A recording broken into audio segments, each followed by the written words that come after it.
ભાજપ હદ થઈ ગઈ, હદ.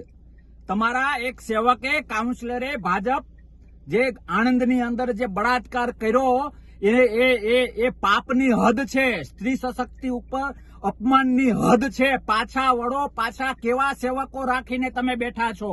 અરે રાવણ સારો હતો કે એને લક્ષ્મણ રેખા નહોતી ઓળંગી? તમારો આ સેવક દીપુ પ્રજાપતિ ઘરની અંદર જઈને એ દીકરી ઉપર, એ બેન ઉપર બળાત્કાર કરે છે. શરમ આવવી જોઈએ.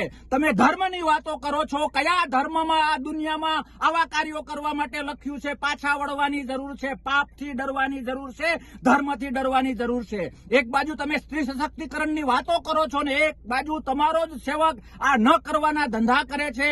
ગુજરાત જવાબ માંગે છે, દેશ જવાબ માંગે છે કે તમારી સ્ત્રી સશક્તિકરણની વાતો ક્યાં ગઈ? પાછા વળો. આ કામ કરનારને સખતમાં સખત જો સજા ન મળી, તમારો ખોટો પાર્ટી પ્રેમ જો ક્યાંય આડો આવ્યો, તમારા સેવક પ્રત્યેનો પ્રેમ ક્યાંય આડો આવ્યો અને અમારી બેન દીકરી જેના ઉપર આ કામ થયું છે એને જો ન્યાય ના મળ્યું ને તો ગુજરાત રોડ ઉપર આવશે.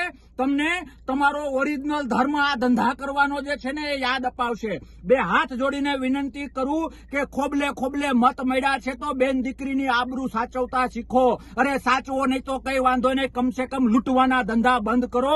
ભગવાન માફ નહીં કરે, લોકો માફ નહીં કરે. ન્યાય આપો, ન્યાય આપો, ન્યાય આપો અને આવા લોકોને ફાંસીએ લટકાવો. જય હિન્દ, ભારત માતા.